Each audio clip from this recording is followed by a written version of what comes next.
మన దగ్గర డబ్బులు ఉంటేనే ఇతరులకి ఇవ్వగలుగుతాం. మన దగ్గర వస్తువు ఉంటేనే ఇతరులకి ఇవ్వగలుగుతాం. ఈ దగ్గర ఏముంది? ఈ దగ్గర ఎలుగు ఉంది కాబట్టి, అవునా కదా? ఈయనే ఎలుగు కాబట్టి, ఎలుగు ఎక్కడ లేదు కాబట్టి, ఈయనే ఎలుగు కాబట్టి, ప్రపంచానికి యెహోవాయే దేవుడు, ఆయనే వెలుగు కాబట్టి మనకు వెలుగును అనుగ్రహించి ఉన్నాడు. దేవుడికి స్తోత్రం. మనం వెలిగించబడాలంటే వెలిగించబడినటువంటి వారి దగ్గరికి వెళ్ళాలి. వెలుగు ఎవరి దగ్గర అయితే ఉందో, మనకు ఏ వస్తువు అవసరం ఉన్నా ఆ వస్తువు ఉన్నటువంటి వ్యక్తి దగ్గరికి వెళ్ళాలి.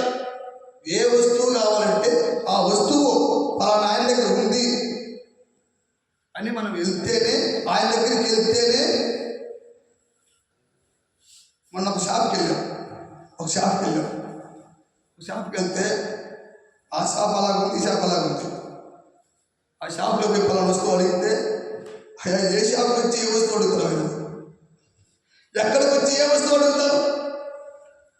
సార్ లేదు సార్, మేము అదే అనుకుంటున్నాం సార్ అంటే, ఏ షాప్కి వచ్చి ఏమడుగుతారు మీరు? అంటే మనం వెలిగించబడాలంటే ఎవరి దగ్గరికి వెళ్ళాలి? ఎవరి దగ్గర వెలుగుంది?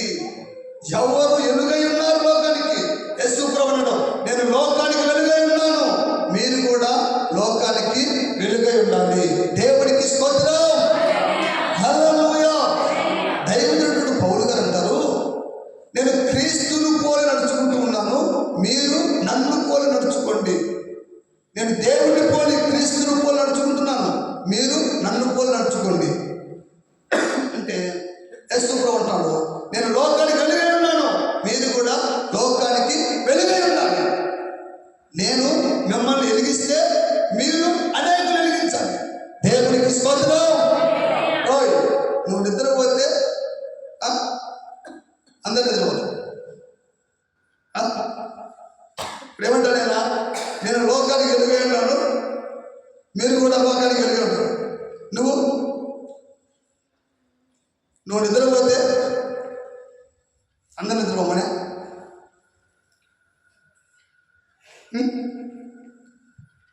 ప్రభువు చెప్తున్నాడు, నేను లోకానికి వెలుగై ఉన్నాను, మీరు కూడా లోకానికి వెలుగై ఉండాలి. కీర్తనకారుడు చెప్తాడు, యెహోవాయే దేవుడు, ఆయన మనకు వెలుగును అనుగ్రహించి ఉన్నాడు. ఆయన దగ్గర వెలుగుంది, మనందరికీ వెలుగునిచ్చాడు. యేసు ప్రభువు అంటాడు, మీరు లోకానికి వెలుగై ఉన్నారు. కనుక ప్రియమైనటువంటి దేవుడు పెట్టారా, దేవుడి వాక్యం చదివిస్తుంది, మీరు లోకానికి వెలుగై ఉన్నారు, లోకానికి వెలుగై ఉన్నారు. ఎవరు చెప్తున్నాడు ఈ మాట? ఈ మాట ఎవరు చెప్తున్నాడంటే, లోకంలో ఎవరి పనులు, ఎవరి వ్యాపారం, ఎవరి బిజినెస్, ఎవరు వర్క్ చేసుకుంటున్నటువంటి వారు చెప్పలే మాట. యేసు ప్రభువు ప్రసంగిస్తుంటే, యేసు ప్రభు మాట్లాడుతుంటే, ఆయన మాటలు వినటానికి వచ్చినటువంటి వార్త చెప్తున్నాడు. దేవుడికి స్తోత్రం. అందరూ అక్కడ కూర్చున్నారు, వారందరూ చెప్తున్నటువంటి మాట ఏంటంటే, మీరు లోకానికి వెలుగై ఉన్నారు. బయట ఉన్నటువంటి వారు కాదు, లోకానుసారమైన జీవితం జీవించేవారు కాదు. ఆయన దగ్గరికి వచ్చి ఆ కొండ మీద ప్రసంగిస్తుంటే, ఆ ప్రసంగం వింటున్నటువంటి వారు చెప్తున్నాడు, మీరు లోకానికి వెలుగై ఉన్నారు. దేవుడికి స్తోత్రం. హల్లెలూయా.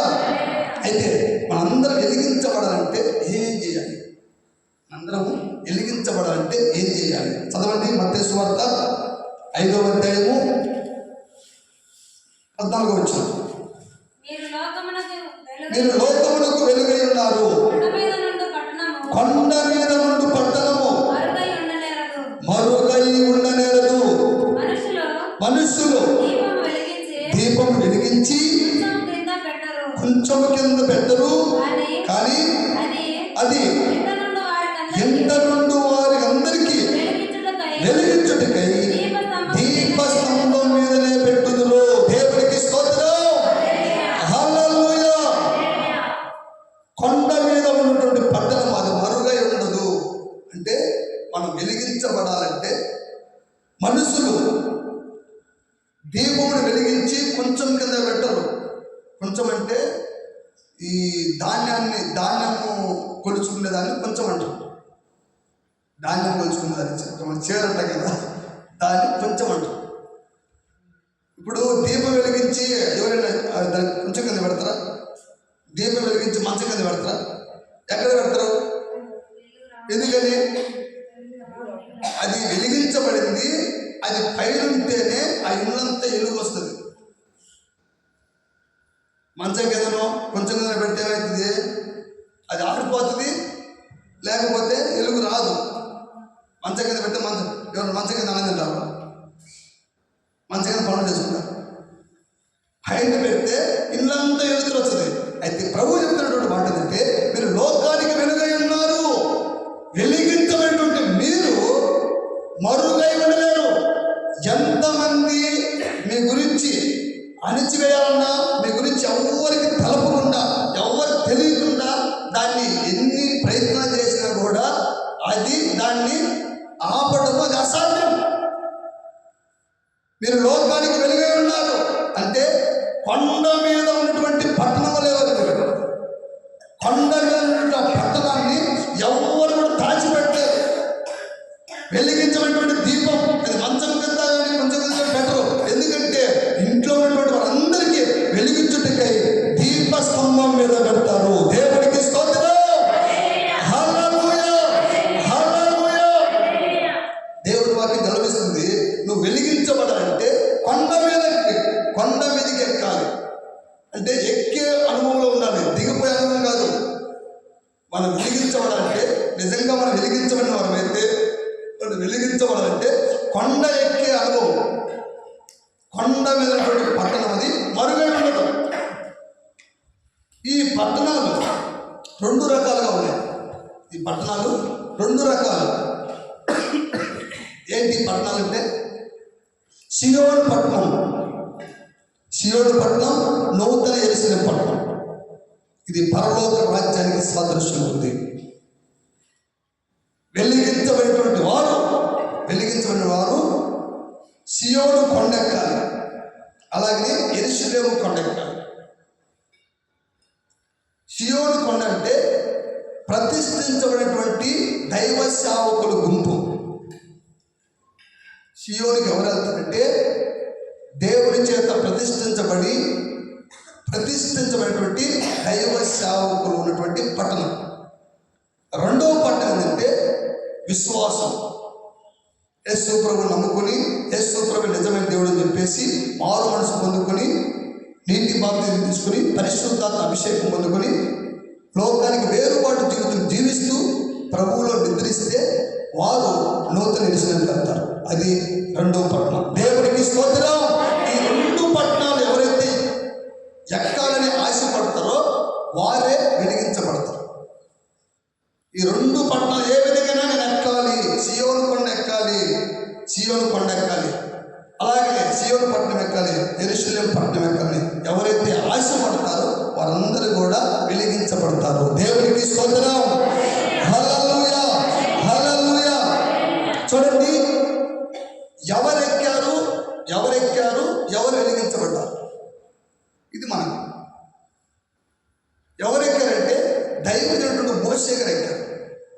ఆయన సీనాయి పర్వతం ఎక్కి 40 రోజులు అన్నపానములు మాని దేవునితో గడిపి కొండ ఎక్కడంటే ప్రార్థనా కొండ. ఈ యెరూషలేము, ఈ సీనాయి కొండ ఎక్కి ఆయన 40 రోజులు అన్నపానములు మాని దేవునితో గడిపి అప్పుడు కొండ దిగొస్తానంటే ఇశ్రాయేలు ప్రజలు చూసి, అలాగనే అహరోను మిరియాము చూసి, వాళ్ళందరూ చూసినప్పుడు ఆయన ముఖము ప్రకాశించినట్టుగా వాళ్ళు గుర్తుపెట్టారు.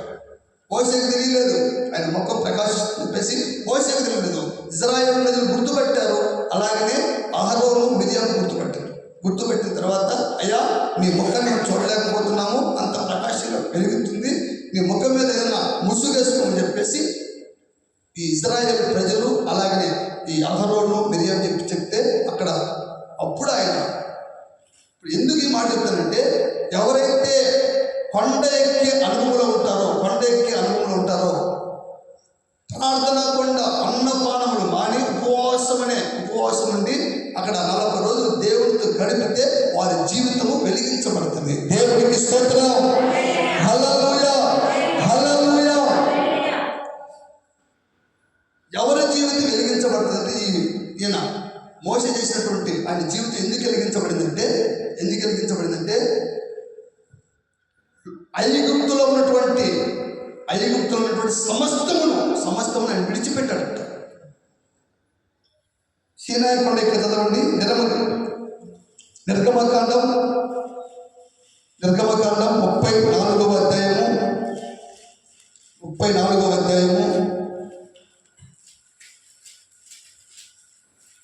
29-30.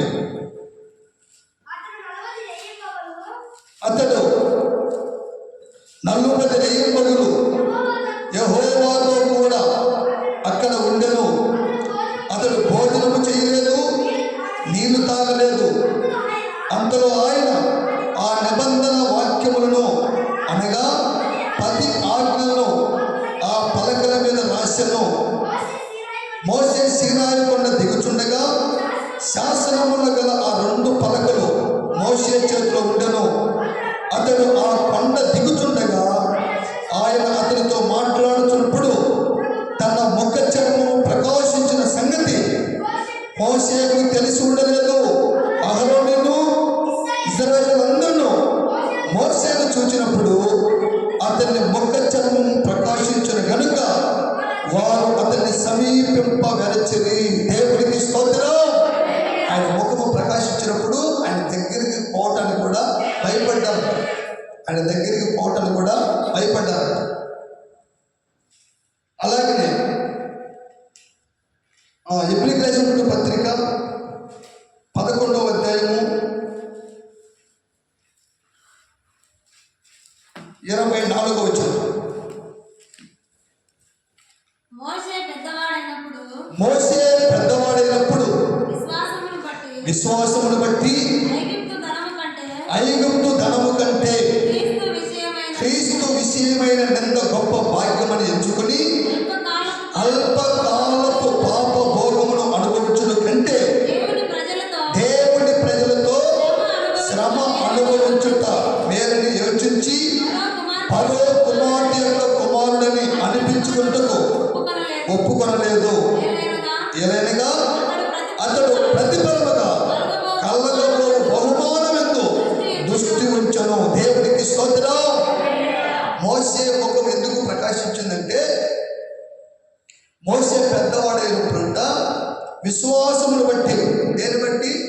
విశ్వాసమును బట్టి ఐగుప్తు ధనము కంటే, అప్పుడు ఈ మోసే ఉన్నటువంటి ఐగుప్తులో ఫరో తర్వాత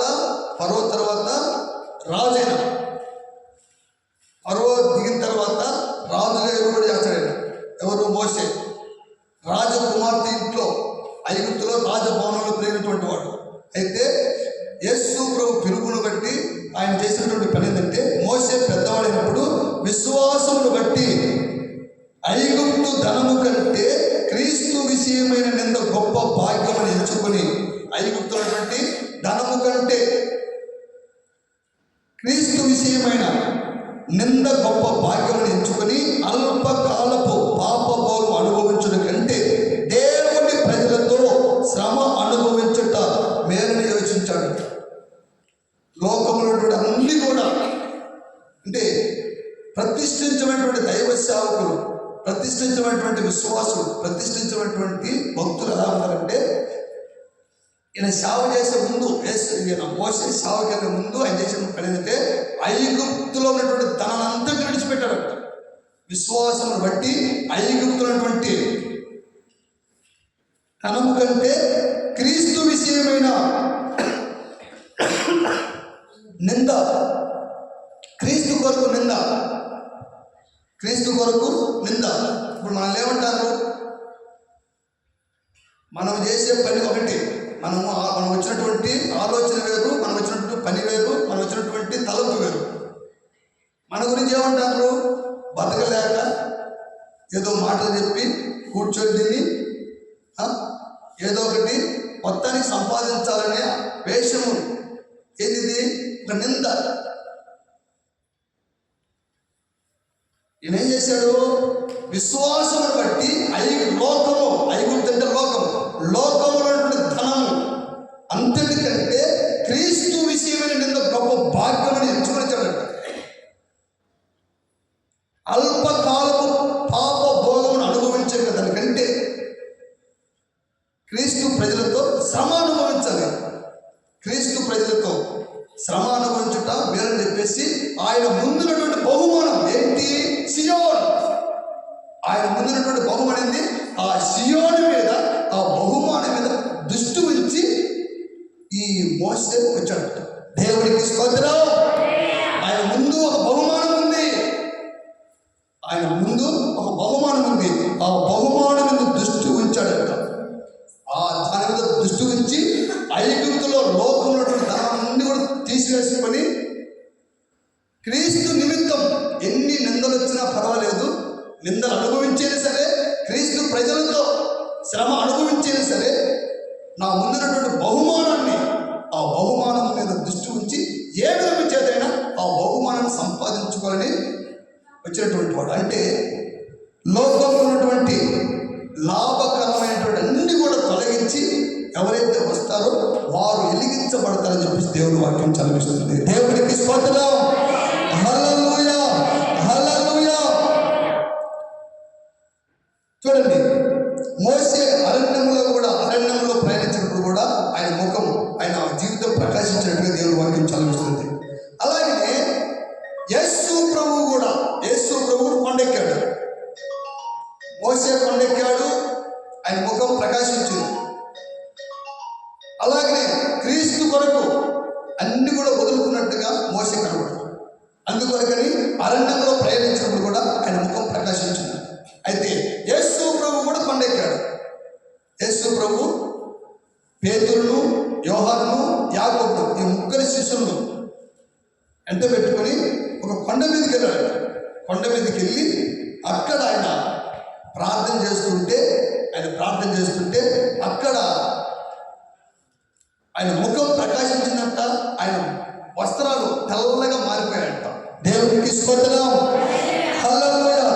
చదవండి మత్తయి సువార్త 17వ అధ్యాయము. మత్తయి సువార్త 17వ అధ్యాయము 1 నుండి.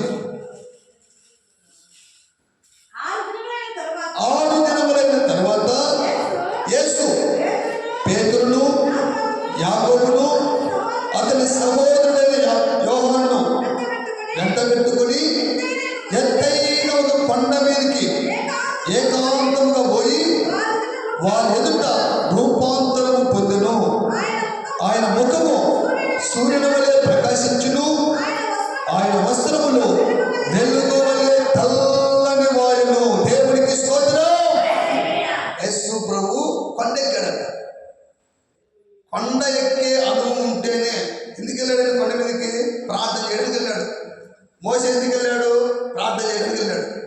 మోసే దేవునితో గడపడానికి వెళ్ళాడు. యేసు ప్రభు కూడా తండ్రికి ప్రార్థన చేయడానికి కొండ మీదకి వెళ్ళాడు. అక్కడికి వెళ్ళిన తర్వాత ఆయన రూపాంతరం అయిపోయాడట. కొండ మీదకి పోయిన తర్వాత రూపాంతరం అయిన తర్వాత ఆయన ముఖం సూర్యుని వలె ప్రకాశించిందంట. ఆయన వస్త్రాలు వెలుగు వలె తెల్లగా మారిపోయాయి. దేవునికి స్తోత్రం. హల్లెలూయా, హల్లెలూయా. కొండ ఎక్కే అనుభవం.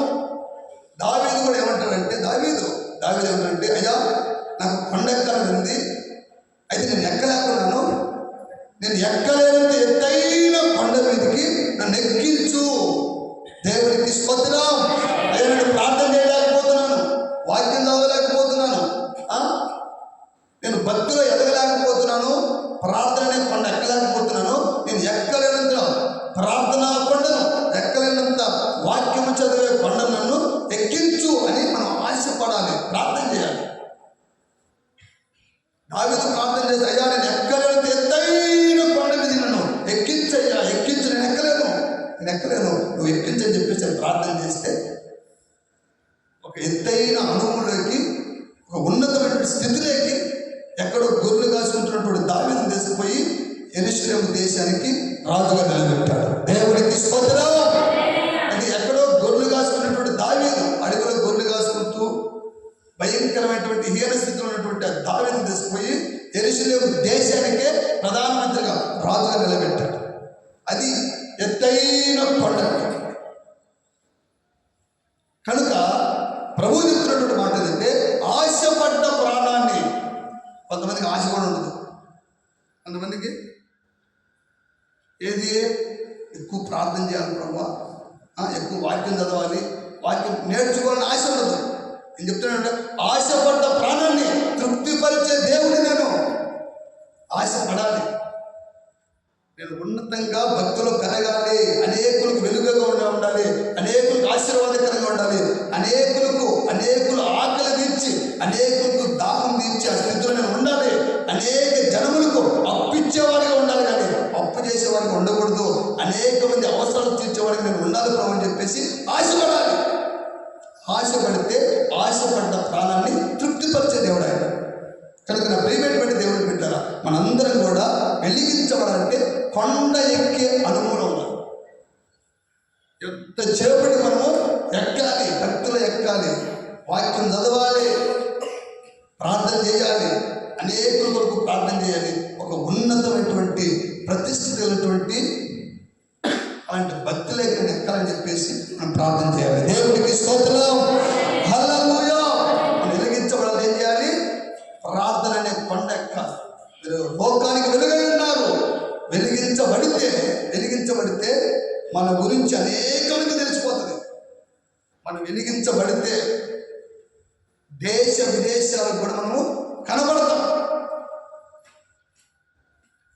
అయితే వెలిగించబడినటువంటి దీపాలుగా మనం ఉంటే, ఆయన దేశం ఎక్కడ పెడతాడంటే దీపస్తంభం మీద పెడతాడు.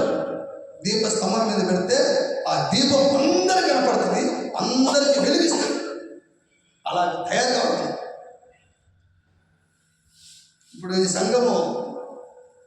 సంఘము ప్రచారం అయినట్టుగా, ఈ సంఘం గురించి మాట్లాడుకున్నట్టుగా అన్ని సంఘాల గురించి మాట్లాడుకుంటారు.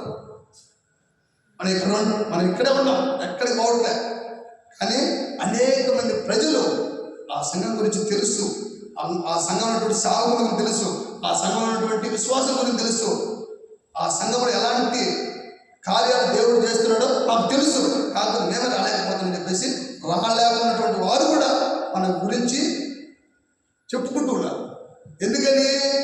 మన సంఘము అనేకులకు వెలుగుగా ఉంది, వెలిగించబడింది. ఇక్కడ ఉన్నటువంటి సంఘం వెలిగించబడింది, సేవకులు వెలిగించబడ్డారు, విశ్వాసులు వెలిగించబడ్డారు.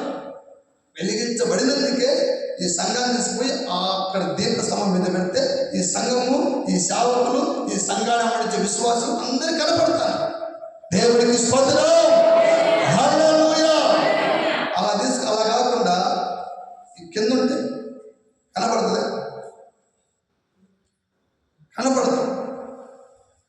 ఇప్పుడు ఇంతమంది చెప్పినట్టుగా బాకరాపేట కొండ మీద ఉన్నటువంటి ఆ శిలువు కానీ, ఆ గుడి కానీ, ఆ స్థలం కానీ మనకు ఇక్కడున్నే కనపడుతుంది. బద్వేల్ సెంటర్లో ఉన్నటువంటి విగ్రహం కనపడుతుంది, దగ్గర వెళ్ళేదో కనపడదు. ఎందుకంటే అది కింద ఉంది కాబట్టి కనపడదు, ఇది పైన ఉంది కాబట్టి అందరు కనపడతారు. దేవుడికి స్తోత్రం. అందుకొరకే వెలిగించడం ఆరిపేసినటువంటి దీపం ఏం పెడతాం? గూట్లో పెడతాం, కింద పెడతాం. ఎందుకంటే దాని పని అయిపోయింది, దారిపోయింది కాబట్టి ఒక మూల పెట్టచ్చు. వెలిగించి ఒక మూల పెడతారా? కనుక మనందరూ కూడా వెలిగించబడాలంటే కొండ అనే ఈ ప్రార్థన అనుభవంలోకి మనం ఎప్పుడైతే వస్తామో, దేవుడితో గడిపే మోసే ఏ విధంగా అయితే దేవుడితో గడపాలని ఆశపడి కొండెక్కాడో, యేసు ప్రభు అక్కడ రూపాంతరం కావాలి, అందరికీ కనపడాలి, అందరికీ నేనే యేసు క్రీస్తుని, నేనే దేవుడు చెప్పేసి చూపించడానికి కొండెక్కి అక్కడ రూపాంతరంగా మారిపోతే ఆయన ముఖము సూర్యుని వలె ప్రకాశించిందంట, ఆయన వస్త్రాలు తెల్లగా మారిపోయాడు. దాన్ని చూసి పేతురు, యోహాను, యాకోబులు ముగ్గురు ఏమంటారంటే, అయ్యా నీకొక పర్ణశాల, మోషేకు ఒక పర్ణశాల, ఏలియా ఒక పర్ణశాల ఇక్కడే కడతాం, చాలా బాగుంది ఈ వెలుగు ఎక్కడ లేదు, ఇక్కడే మనం ఉన్నామని చెప్పేసి అంటే ఎప్పుడైతే ఆ వెలుగు వచ్చిందో వాళ్ళకి దిగడానికి ఇష్టం లేక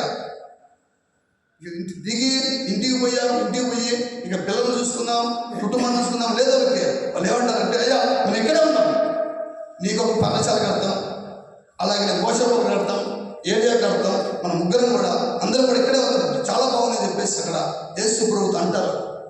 ఎందుకంటే ఆ వెలిగించబడినటువంటి ఆ స్థలం, ఆ కుటుంబం కానీ, ఆ సంఘం కానీ, ఆ ప్రాంతం కానీ అలా ఉంటుంది. అక్కడ ఉండాలనిపిస్తుంది. దేవుడికి స్తోత్రం. హల్లెలూయా, హల్లెలూయా. రెండో మాట చదవండి. ఎవరు వెలిగించబడతారు? ఎఫెసీయులకు రాసినటువంటి పత్రిక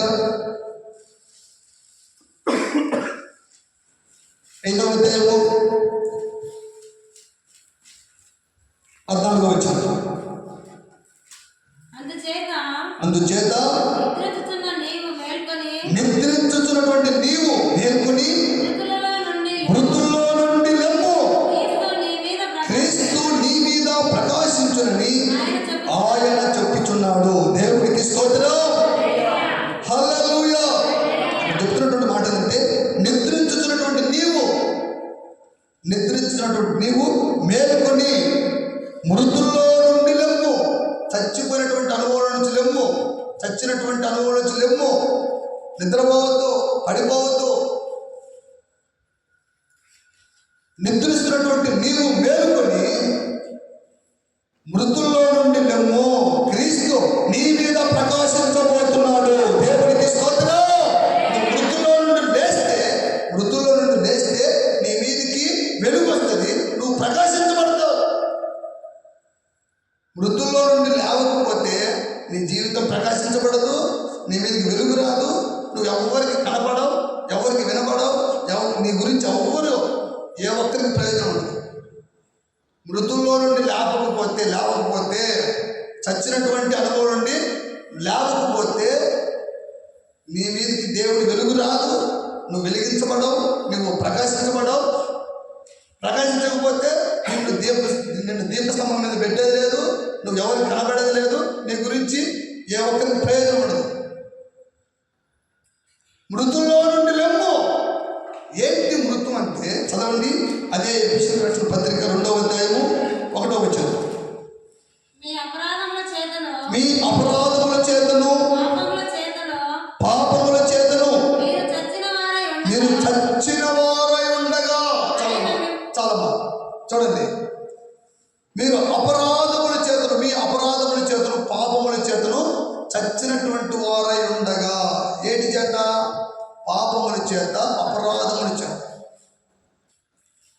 పాపముల చేత, అపరాధముల చేత చచ్చినటువంటి వారిగా ఉంటే, మృతుల్లో నుండి లేపకపోతే, పాపం నుండి బయటికి రాకపోతే,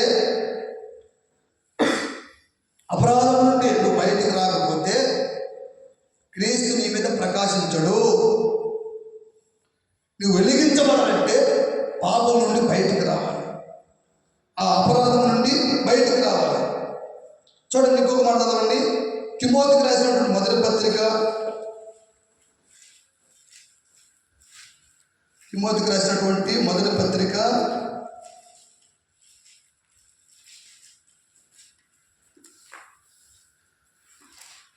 5వ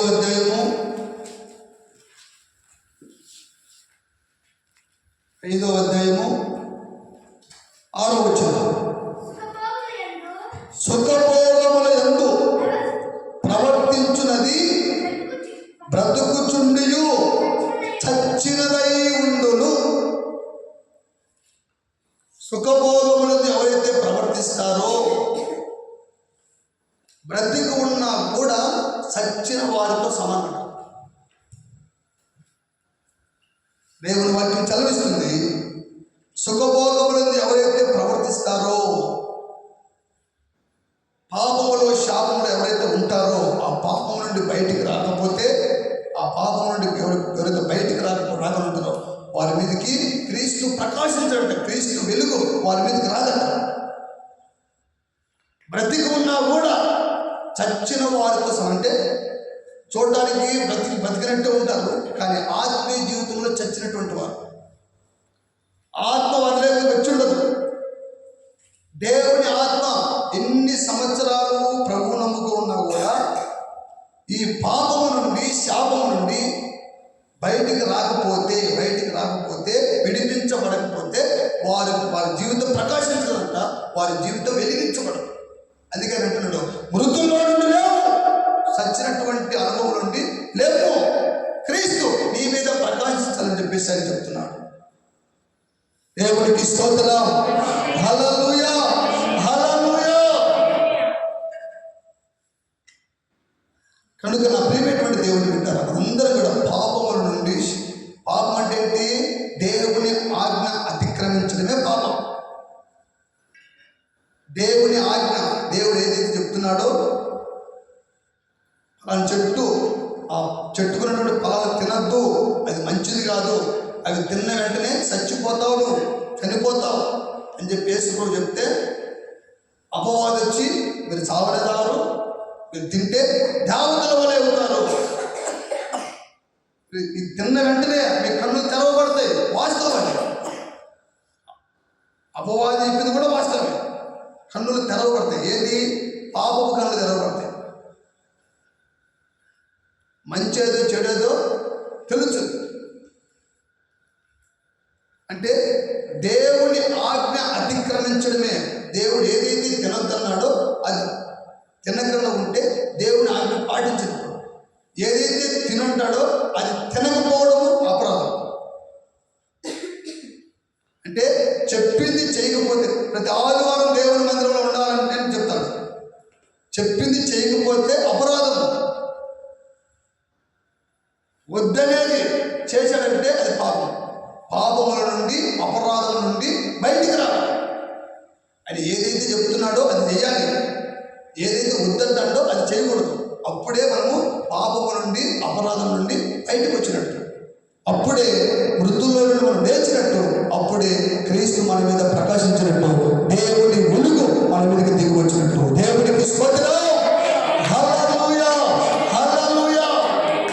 ఆదివారము మందిరానికి రమ్మని చెప్పితే అది చేయకుండా, మందు తాగొద్దురా బాబు అని చెప్పినప్పుడు అడిగి తాగితే వాడు రెండు చేసినట్టే, పాపం చేసినట్టే, అపరాధం చేసినట్టే.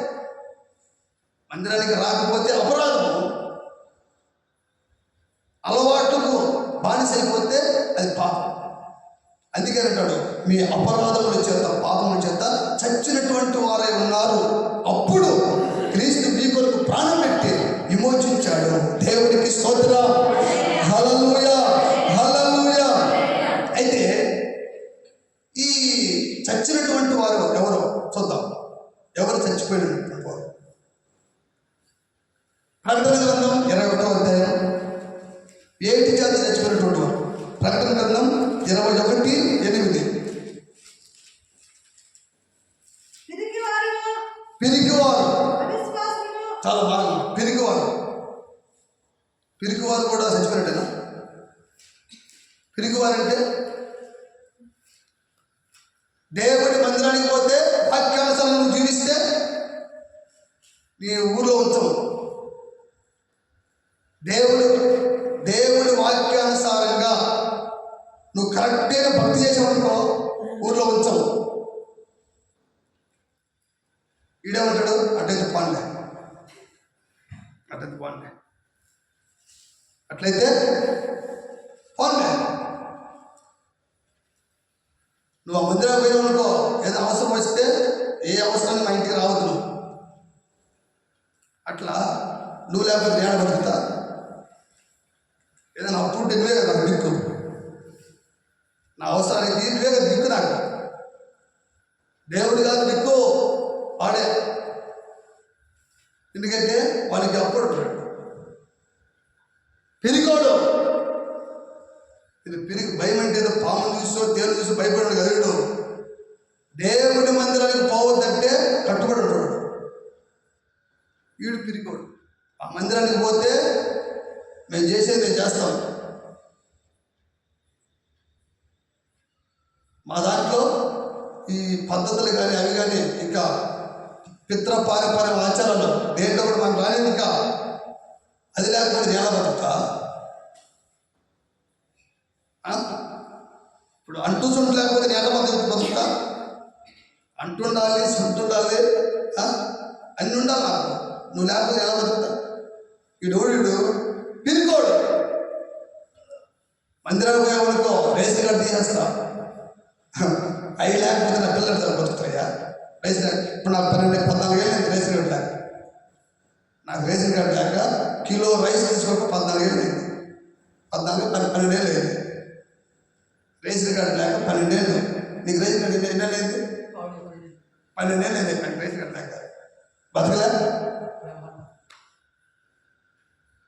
మాకు ఈ 4 కుటుంబాలకి రేషన్ కార్డు లేక 12 ఏళ్ళు అయింది.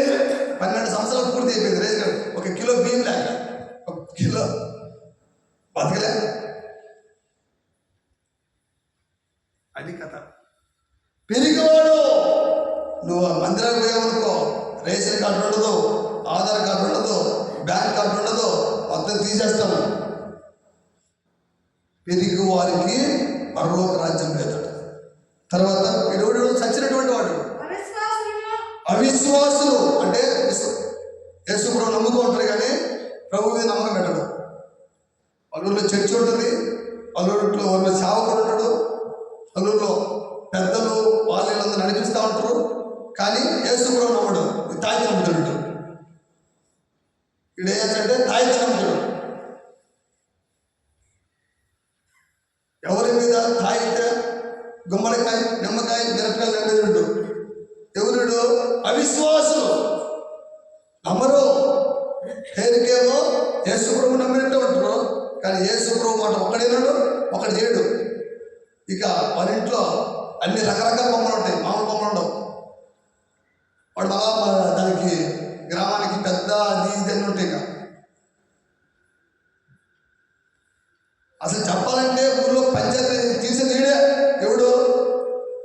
నిమ్మకాయ నమ్ముకున్నాడు, తాయిత నమ్ముకున్నాడు, అందరం ఈడే పంచాయతీ తీసేది. మళ్ళీ క్రైస్తవులకు ఏదన్నా ఊళ్ళో సమస్య వస్తుందనుకో, ఈ నిమ్మకాయ నమ్ముకున్నాడే, పటాలు నమ్ముకున్నాడు, బొమ్మలు నమ్ముకున్నాడే పంచాయతీ తీసేది. ఎవరిల్లు? అవిశ్వాసులు. పేరుకు మాత్రమే యేసు ప్రభువును అడ్డం పెట్టుకొని ఇక పనులన్నీ కూడా అన్య పద్ధతులు, అన్య ఆచారాలు, ఇవి కథ. వీళ్ళు అవిశ్వాసం. అసహ్యులు, పనికిమాలిన పనులు చేసేవాళ్ళు.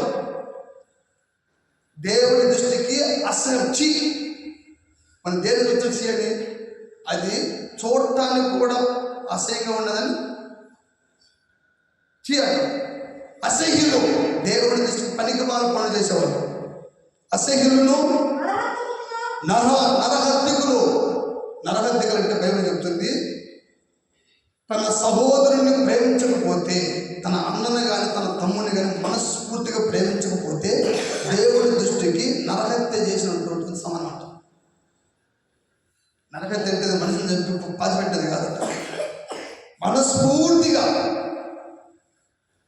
పూజకుతున్నటువంటి మాట ఏంటంటే, కనిపించే నీ అన్నను కానీ కనిపించే నీ సహోదరుని కానీ నువ్వు మనస్ఫూర్తిగా ప్రేమించకపోతే, కనిపించినటువంటి నన్ను ప్రేమిస్తున్నానంటే నేను నమ్మడానికి పిచ్చోనా? నేను కంటికి కనపడలే, నన్ను ప్రేమిస్తావు. నీ తమ్ముడు కానీ అన్న కానీ స్పష్టంగా కనపడుతున్నాడు.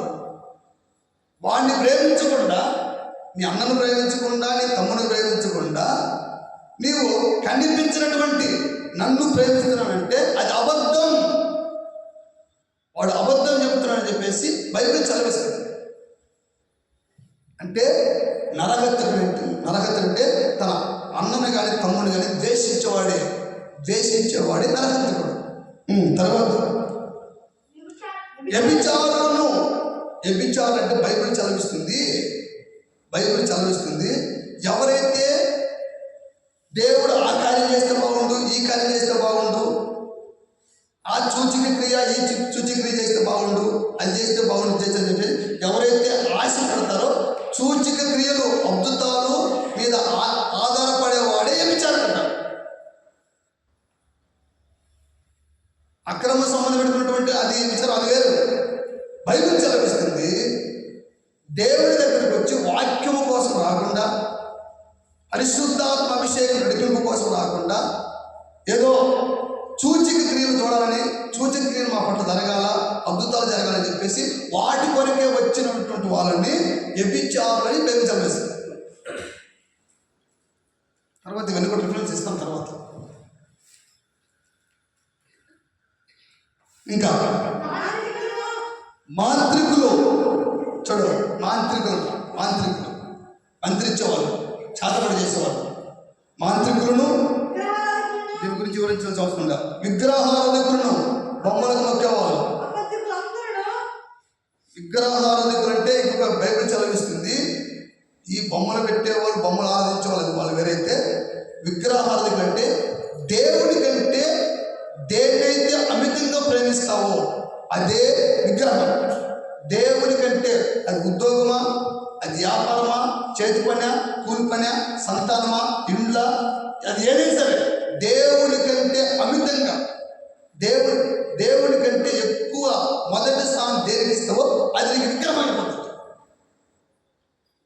ఇప్పుడు ఆదివారం మందిరానికి రావాలి, వ్యాపారం పోతే అంటే దేవుడి కంటే వ్యాపారమే எனக்கு ప్రాముఖ్యం, దేవుడి కంటే ఈ బిజినెస్ எனக்கு ముఖ్యం, దేవుడి కంటే ఉద్యోగమే. ఏదైతే దేవుడి కంటే అమితంగా మనం ప్రేమించి దానికి మొట్టమొదటి స్థానం ఇస్తామో అదే విగ్రహము, అదే విగ్రహారాధన. తర్వాత అబద్ధికులందరూ, అబద్ధం చేసే అబద్ధం ఆడే వాళ్ళందరూ కూడా అగ్నిగంధకములతో మండుగుండములో పాలు పొందుదురు. ఇది రెండవ మరణం. అంటే మరణించినటువంటి వాళ్ళు, చచ్చినటువంటి అణువులు ఉన్నటువంటి వారి పేరు. వీటి నుండి లెమ్ము, క్రీస్తు నీ మీద ప్రకాశించబోతున్నాడు. దేవుడికి స్తోత్రం, హల్లెలూయా. ఎప్పుడైతే ఈ పెరిగితనం నుండి ఏం చేస్తావో చెయ్యి, నేను పోయేదే మందిరానికి, నేను భక్తిగా పెరగాల్సిందే, త్రాగు నుంచి విడిపించబడాల్సిందే, వ్యభిచారం నుంచి విడిపించబడాల్సిందే, దొంగతనం నుంచి విడిపించబడాల్సిందే, నేను ఈ భయంకరమైన క్రోధ జీవితం నుంచి విడిపించబడి పరిశుద్ధమైనటువంటి జీవితం జీవించి నేను పరలోక రాజ్యం పోవాల్సిందని చెప్పేసి ఎవరైతే పట్టుబట్టి ధైర్యవంతులుగా ఉంటారో వారు పరలోక రాజ్యంలో అడుగు పెడతారు. దేవుడికి స్తోత్రం, హల్లెలూయా. ఎవరైతే యేసుక్రీస్తు నిజమైన దేవుడు అని చెప్పేసి అన్ని ఆచరణ పద్ధతులను విడిచిపెట్టేసి ఈ నిమ్మకాయంట, కొబ్బరికాయంట, ఈ మిరపకాయలు ఇవన్నీ ఉన్నాయి కదా, వీటి మీద ఆధారపడకుండా క్రీస్తు మీద ఆధారపడితే అప్పుడు మృతుల్లో నుండి లేచినట్టు. అలాగనే అసహ్యులు పనికిమాల పనులను కూడా తీసేసి మంచి పరిశుద్ధమైనటువంటి పనులు చేస్తే వారు మృతుల్లో నుండి లేచినట్టు. అలాగనే తన తమ్ముడిని, అన్నను మనస్ఫూర్తిగా ప్రేమించి వారి రక్షణ కొరకు ప్రయాసపడితే అప్పుడు మృతుల్లో నుండి లేచినట్టు. అలాగనే వ్యభిచారం అంటే దేవుడి కంటే ఏది కూడా అమితిగా ప్రేమించుకున్న మొట్టమొదటి స్థానం దేవుడికి ఇస్తే అప్పుడు మృతుల్లో నుండి లేచినట్లు.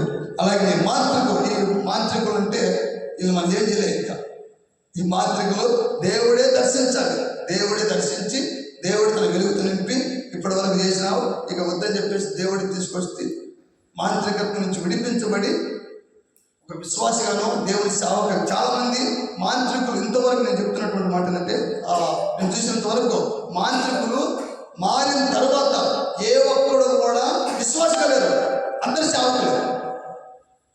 మాంత్రికుడు మారిన తర్వాత విశ్వాసగా ఉన్నాడు, వాడు ఏం చేస్తాడంటే సేవ, ఇప్పటి వరకు నేను చేసిందంత అబద్ధం, ఇప్పటి వరకు నేను చేసినంత మోసం, కాబట్టి ఇదంతా కూడా ప్రపంచానికి తెలియపడాలని చెప్పేసి విశ్వాస జీవితం చేయడు.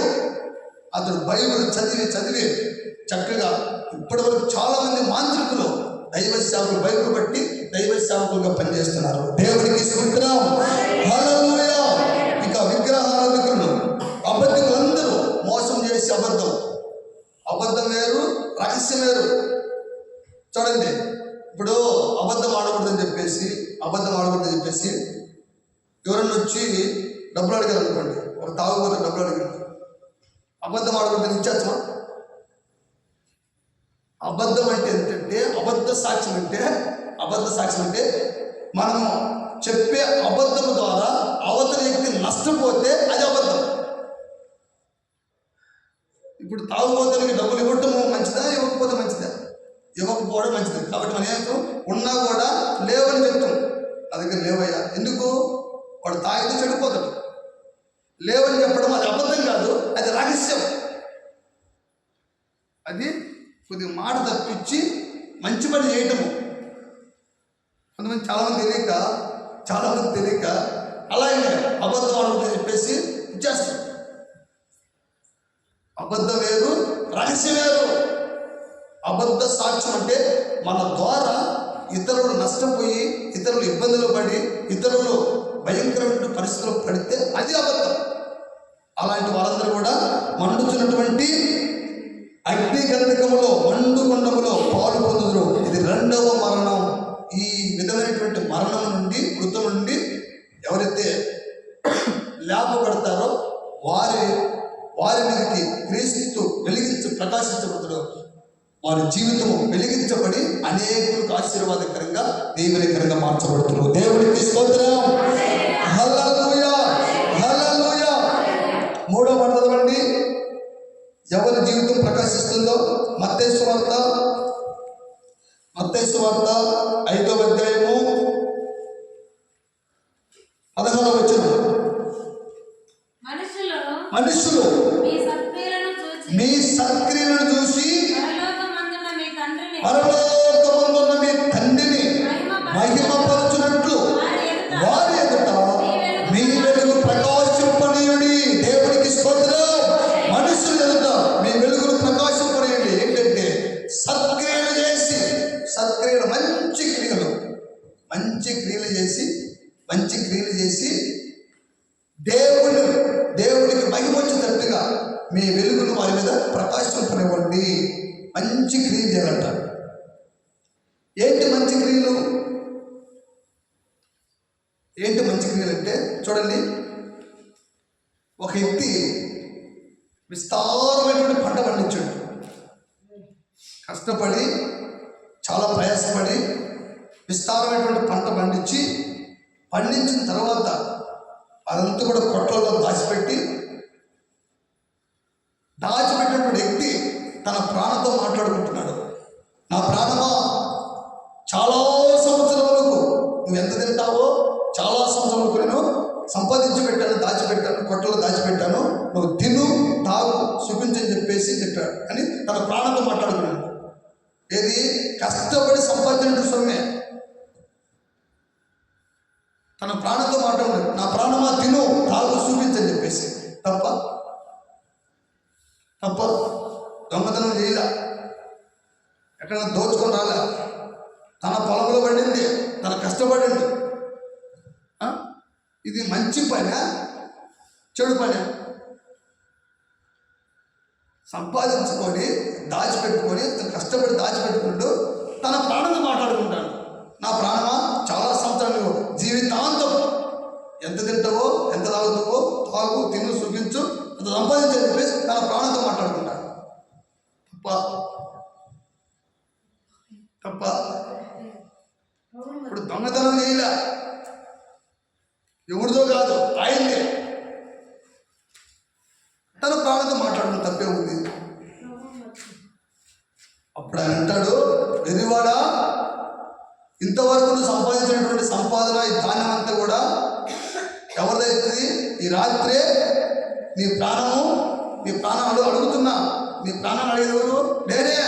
ప్రాణం పెట్టేదెవరు? నేనే. ప్రాణం తీసేదెవరు? నేనే. శుభ్రంగా సంపాదించావు, నన్ను లెక్క చేయకుండా, నన్ను స్తుతించకుండా, నన్ను కనపరచకుండా ఏదో మొత్తం నువ్వే సాధించినట్టు ఈ రాత్రికి నీ ప్రాణం అడుగుతున్నా. నువ్వు సంపాదించినంత కూడా ఎవరిది అవుతుంది? అతనికి పెట్టినటువంటి పేరేంటి? వెర్రివాడు. వెర్రివాడు అంటే పిచ్చోడు. ఈ దాచిపెట్టుకున్న అందరికి దేవుడు పెట్టినటువంటి పేరేంటి? పిచ్చోడు. రాజశేఖర్ దాచిపెట్టుకున్నాడు, ఏమైంది? అదే దేవుని కొరకు ఖర్చు పెట్టింటే, దేవుని కొరకు ప్రయాసపడి ఉంటే ఈ సేవకులు ఎంతమంది ఇబ్బంది పడతాను. ఆయన క్రైస్తవుడే ఉంది.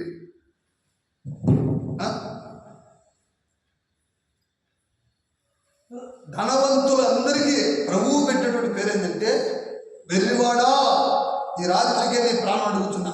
నువ్వు సంపాదించిన సంపాదన ఎవరు తింటారు? ఎవరు చదివిపోద్ది? ఇంతకు నువ్వు పిచ్చోడు వేరేడుగా, మంచోడిగా వేరేడుగా. ప్రభు చెప్పినటువంటి పేరు ఏంటంటే వెర్రివాడా. అరే, నువ్వేదో మొత్తం శాశ్వత కాలం అంతా కూడా ఇక్కడే ఉన్నామని, ఇక్కడికి మరణం లేనట్టుగా, ఎవరేం చేయనట్టుగా లెక్క చేయకుండా, అంతే కదా. అయితే కయ్యను ఏబెలు కూడా అవ్వాదములకు మొదటి సంతానం కయ్యను, రెండో సంతానము ఏబెలు.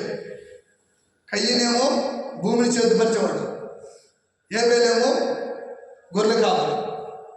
అయితే పెద్దోడేమో పంట పండించిండు, ఏదో దాంట్లో కొంత తీసుకొచ్చాడట. రెండో వాడేమో ఏబేలేమో గొర్రెల కాపరి కాబట్టి మంచి ఆ మందలోకి వెళ్ళి మంచి శ్రేష్టమైనది కొవ్వినటువంటి మంచి గొర్రె పిల్లలు తీసుకొచ్చి శ్రేష్టమైన తీసుకొచ్చి ప్రభు దగ్గర పెట్టాడట. ఇద్దరు పెట్టారు.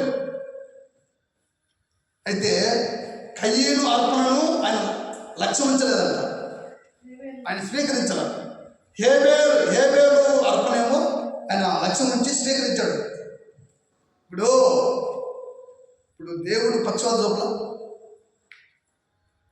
దేవుడు తెచ్చాడు కదా. ఇప్పుడు ఏదో మంచిదో చెడు తెచ్చాడు, తింటే ఇంట్లో ఎంతగా ఉంది తెచ్చిండ్రు, తింటే చెప్పండి. ఇప్పుడు అది వేరే వాళ్ళకి ఇవ్వకుండా దేవుడికి ఇచ్చిండ్రు, తీసుకుని తింటేవి మంచి. ఇప్పుడు ఈయన కష్టపడిందా? కష్టపడితే ఎవరు? కయ్యనే. కష్టపడింది కయ్యనే, పంట కోసింది కయ్యనే, అంత కష్టపడింది అంతా కూడా చేసింది కయ్యనే. కాకపోతే దేవుడు కూడా ఏదో వేద్దామని చెప్పేసి తీసుకుందామని చెప్పేసి తెచ్చిండు, తీసుకుంటే అంతే కదా. ఏబేలేమో శ్రేష్టమైన తెచ్చినట్ట. శ్రేష్టమైన తెచ్చితే ఏబేలునే స్వీకరించాడంట, కానీ కయ్యని స్వీకరించలేదంట. చూడు ఏం చేసింది తప్పు కాదు. తెచ్చుడు మొత్తంగా తెచ్చుడు కదా. వాడిలాగా నా ప్రాణమా తిను తాగా చెప్పేసి అన్నది కదా. తెచ్చుడు కదా. తెచ్చిన తర్వాత తీసుకోలేదు. ఆయన స్వీకరించలేదంట. దేవుడు స్వీకరించబోయేసరికి కోపం వచ్చి దేవుడి మీద కోపం రాలేదంట. ఎవరి మీద కోపం వచ్చింది? ఎవరి అర్పణైతే స్వీకరించారో, ఎవరినైతే దేవుడు దీవించాడో, ఎవరినైతే ఆశీర్వదించాడో వాడి మీద కోపం వచ్చిందంట. దేవుడు నిన్ను ఆశీర్వదించుండు, అవును నేను మంచి శ్రేష్టమైన గొర్రెలు కాస్తా ఉన్నా, నాకు మంచిగా అనిపించింది. ఏదైతే శ్రేష్టంగా ఉందో, ఏదైతే బాగుందో అది తీసుకుపోయినా, చాలా ఉన్నాయి వాటిలో మంచిది తీసుకుపోయినా నా తప్పే ఉంది. నన్ను స్వీకరించుండు, నన్ను ఆశీర్వదించుండు, నన్ను దీవించుండు, నా తప్పే ఉందంటే నాలాగా నన్ను తీసుకుపోయింటే బాగుండేదిగా. ఇప్పుడు నేను ఏదో అంత పొద్దు తెచ్చిన తాలో చేతులు చేస్తాడు, వరిపండించుండు, తరగా కొన్ని మంచి మీ వేసుకుని కొద్దిగా ఎక్కువ తెచ్చినట్టుగా చూపించుకోవాలని చెప్పేసి తెచ్చిండు. అలా తెచ్చిన అయిపోయిందిగా.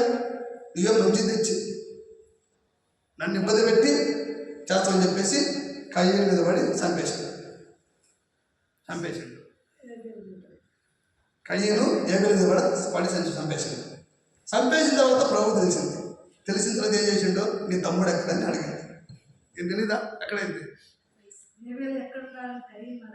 ఏబేలు ఎక్కడున్నాడని చెప్పేసి కయ్యేలు అడగగా అతడు నేను ఎదుగును.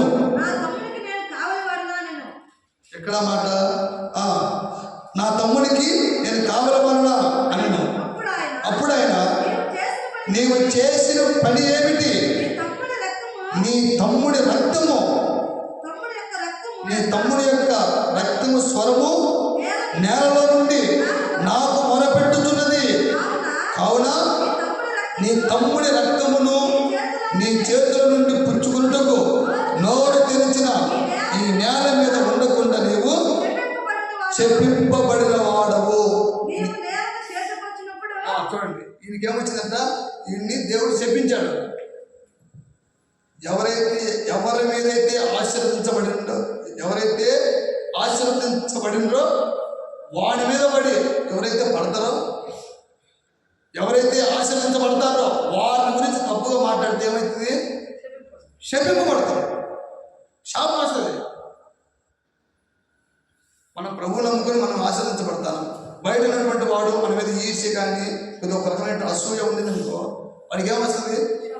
శాపం వస్తుంది. తెలియదానికి మనమేమో ప్రభు మాట ఇది అని చెప్పినట్టుగా చేసుకుంటూ ప్రయాసపడుతూ నిద్రలు లేక ప్రార్థన చేస్తూ అధ్యయనం చేస్తూ ఏ విధంగా చేత మనం ఆశీర్వదించబడాలని చెప్పేసి మనం ప్రయాసపడుతున్నాం. ఆ ప్రయాసానికి తగ్గట్టుగా ప్రభు దీవిస్తాడు. దీవించబడేటువంటి మన మీద ఒకవేళ కోపంతో కానీ అసూయతో కానీ ద్వేషిస్తే మనకి ఏమొచ్చింది? శాపం వస్తుంది. అందుకే అబ్రాహాంతో అంటాడు, నిన్ను దీవించేవాడిని నేను ఆశీర్వదిస్తా, నిన్ను దూషించేవాడిని ద్వేషించేవాడిని నేను శపించేస్తా.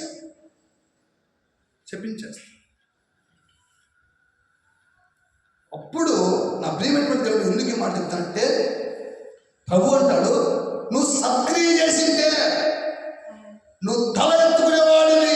దేవునికి స్తోత్రం. ఏంటి సత్క్రియ? హేబెలు లాగా శ్రేష్టమైంది నువ్వు తీసుకుని వచ్చుంటే అది సత్క్రియ. దేవునికి స్తోత్రం.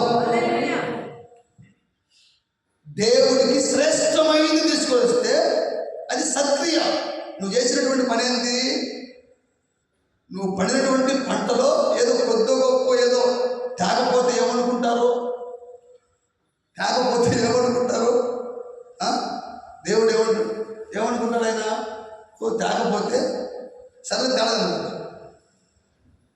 అంటే దేవుణ్ణి ఇబ్బంది పెట్టి, దేవుణ్ణి మోసం చేసి, దేవుణ్ణి రకరకాలుగా ఆయన మెప్పించి నమ్మించి, మనుషులు కాదు, మనుషులైతే మోసపోతారులేండి, దేవుడికి డోర్ పెట్టాలని చెప్పేసి ఇక్కడ సేవకుడు చూడకపోవచ్చు, సమస్తము దేవుడు చూస్తాడు. ఇది అని అంటాడు, నువ్వు సత్క్రియ చేసినలా నువ్వు తల ఎత్తుకునేవాడివి. నువ్వు తల ఎందుకు తెచ్చుకున్నావు అంటే నువ్వు సత్క్రియ చేయలే. సత్క్రియ అంటే దేవునికి శ్రేష్టమైంది ఇవ్వటమే సత్క్రియ. అని అంటాడు, మీ సత్క్రియను చూసి పరలోకమందున మీ తండ్రిని మహిమపరచునట్లు వారి మీద మీ వెలుగును ప్రకాశింపనియండి. సత్క్రియ ఏంటి? దేవుడికి శ్రేష్టమైంది ఇవ్వటమే సత్క్రియ. నువ్వు సత్క్రియ చేసింటే నువ్వు తల ఎత్తుకునేవాడు, తల దించుకునేవాడు కాదు. ఇప్పుడు నేను మాట్లాడుతూ ఉంటే అని అంటాడు, నా ముందు నువ్వు తలదించావంటే అర్థమైందనే నువ్వు సత్క్రియ చేయలేదు. చదవండి అన్నాడు 7వ వచనం. నీవు సత్క్రియ చేసిన ఎడల, ఆదికాండము 4వ అధ్యాయము 7వ వచనం. నువ్వు సత్క్రియ చేసిన ఎడల తల ఎత్తుకొనవా? సత్క్రియ చేయని ఎడల వాకిట పాపము పొంచి ఉండును, నీ ఎడల దానికి వాంఛ కలుగును, నీవు దాన్ని ఏలుదువు. నీవు సత్క్రియ చేసింటే తల ఎత్తుకొని ఏ విధంగా అయితే ఉండో అలాగనే తల ఎత్తుకునే వాడివే. నువ్వు సత్క్రియ చేయలేదు కాబట్టి నీ వాకిట పాపం పొంచి ఉంది. ఎప్పుడెప్పుడు నిన్ను పాపం పట్టుకుందామని చెప్పేసి పాపం పొంచి ఉంది. ఆ పాపానికి నువ్వు దాసుడు అయిపోయావు, ఆ పాపను ఏడుతున్నావు. సత్క్రియ చేసి నువ్వు తల ఎత్తుకునేవాడివి. చూడండి, మంచి పని చేస్తే మనము ధీమాగా వెళ్తాం. ఒకవేళ ఎవరన్నా అడిగితే బాగుండేమో, అడిగితే అవునని చెప్దామని చెప్పేసి తల ఎత్తుకోపోతాం. ఇప్పుడు ఒక మంచి పని చేసామనుకోండి, మంచి పని చేస్తే మనం ఏమనుకుంటామంటే ఎవరన్నా చూస్తే, ఎవరన్నా అడిగితే బాగుండు. ఇప్పుడు మొన్న వాట్సాప్ జరిగింది, మంచిగా జరిగింది, బాగా జరిగింది. మంచిగా అందరికి భోజనాలు ఏర్పాటు చేసి, పోస్టర్లు వేసి, పాంప్లెట్ వేసి, మనం కొద్దిగా ఘనంగా చేసాం. మనకేమనిపిస్తుంది అంటే ఎవరన్నా అడిగితే బాగుంటుంది, ఎలా జరిగింది వాట్సాప్ అంటే చాలా బ్రహ్మాండం జరిగింది అని చెప్పేసి మనం చెప్పాలని మనకు లోపల ఒక సంతోషం. ఇది మంచి పని చేస్తే చెప్పేది, మంచి పని చేస్తే ఇది మంచి పని కాబట్టి, ఇప్పుడు మంచి పని కాబట్టి ఎవరైనా అడిగితే బాగుంటుందని చెప్పేసి నాకు లోపల ఉన్నటువంటి ఫీలింగ్ అనమాట, అడిగితే బాగుంటుందని చెప్పేసి. ఎందుకంటే మనం మంచి పని చేసాం కాబట్టి. అదే నేను ఊర్లోకి వెళ్ళి రాత్రి పండగ బాధ ఏమంటారు, వాడు కూడా రికార్డ్ ఏం చేస్తాను, డీజే పెట్టాము, ఎగిరాము, అని చెప్తాడా? నాతో చెప్తాడా?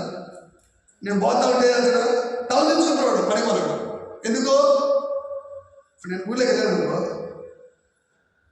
వెళ్ళాను ఎవరన్నా చూసి తల ఎత్తుకునేటుంటారా?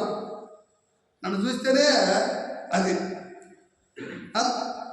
ఎందుకో వాళ్ళకి తెలుసు పనికి మన పనినే. డీజే పెట్టడం కానీ, డాన్సులు వేయడం కానీ, ఈ రంగులు పూసుకోవడం కానీ, ఏదైనా పనికి మాలిపని నాకు తెలుసు. ఇది పనికి మాలిపని, ఇది దేవుడికి ఇష్టం లేక తెలుసు. కాకపోతే జయించలేక వాళ్ళు ఇక అలవాటు ప్రకారంగా నేను చేస్తాను. అది మనం ఏం చేయలేం దాని గురించి. ఇప్పుడు మనం సత్క్రియ చేసాడు కాబట్టి తల ఎత్తుకొని తిరుగుతున్నాం. వాడు సత్క్రియ చేయలేదు కాబట్టి మనం చూస్తే ఏమవుతుంది, తల దించుకుంటాడు. అలాగనే ప్రభువు చెప్తున్నాడు కయ్యంతో, నువ్వు సత్క్రియ చేసినలా నువ్వు తల ఎత్తుకుందువు కదా, నువ్వు సత్క్రియ చేయలేదు కాబట్టి నీ వాకిట్లో, నీ ఇంటి వాకిట్లో, నీ గుమ్మంలో పాపం కొంచెం ఉంది. పాపం కొంచెం ఉంది కాబట్టి మీ ఎడల దానికి పాపానికి వాంఛ పుట్టింది, కోరిక పుట్టింది. దేనికి? పాపానికి కోరిక పుట్టిందంట, నీలోకి రావాలని పాపానికే కోరిక పుట్టిందంట. అప్పుడు ఈడే చేస్తాడు రైవన్ అనమాట, నీవు ఆ పాపాన్ని ఏడుతావు. నువ్వు ఆ పాపము నీ వాకిట్లో ఉంది, ఆ పాపానికి నీ మీద కోరిక పుట్టింది నీలోకి రావాలని. నువ్వు కూడా అదే ఆలోచన ఉన్నావు కాబట్టి అది వచ్చేసింది, అయిపోయింది కదా. అది పని జరిగిన సన్నివేశం. సత్క్రియ అంటే దేవుడికి శ్రేష్టమైంది ఇవ్వటమే సత్క్రియ. దేవుడికి స్తోత్రం. హల్లెలూయా, హల్లెలూయా. ఇంకొక సత్క్రియ ఏంటంటే దావీదు చేశాడు సత్క్రియ. ఏం చేశాడంటే చదవండి,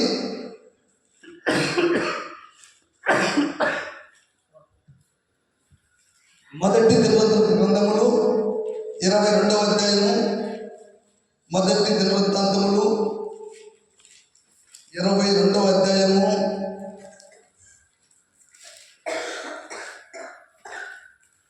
14వ వచనం. ఇదిగో దావీదు అంటున్నాడు, ఇదిగో నేను నా కష్ట స్థితిలోనే ప్రయాసపడి యెహోవా మందిరము కొరకు 2 లక్షల మణుగుల బంగారమును 10 కోట్ల మణుగుల వెండిని తూచ శక్యము కానంత విస్తారమైన ఇత్తడిని ఇనుమును సమకూర్చి ఉన్నాను, మ్రాణులను రాళ్లను కూర్చి ఉంటిని, నీవు ఇంకను సంపాదించుదువుగాక. దేవుడికి స్తోత్రం.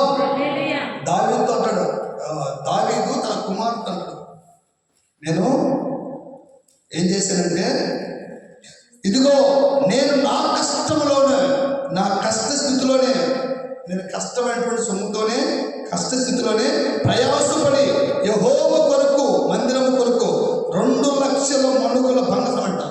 ఎంత? 2 లక్షల మణుగుల బంగారం అంట. బంగారం అంట, బంగారం.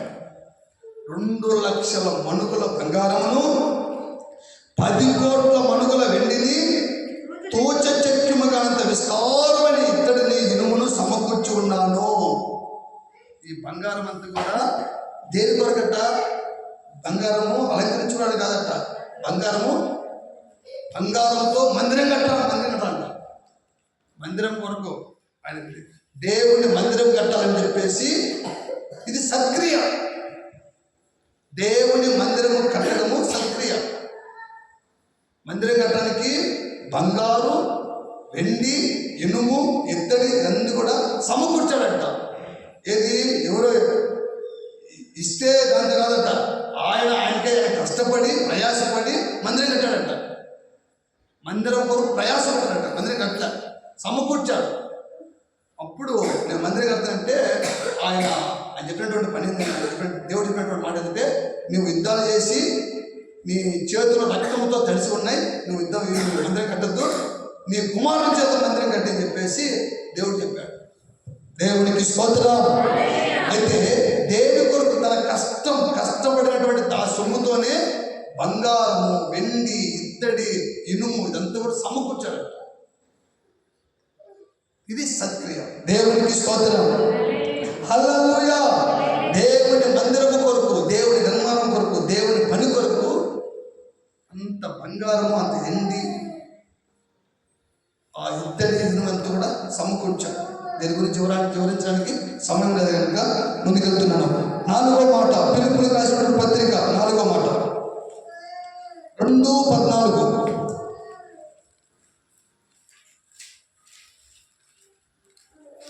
ఫిలిప్పీయులకు రాసిన పత్రిక, మీరు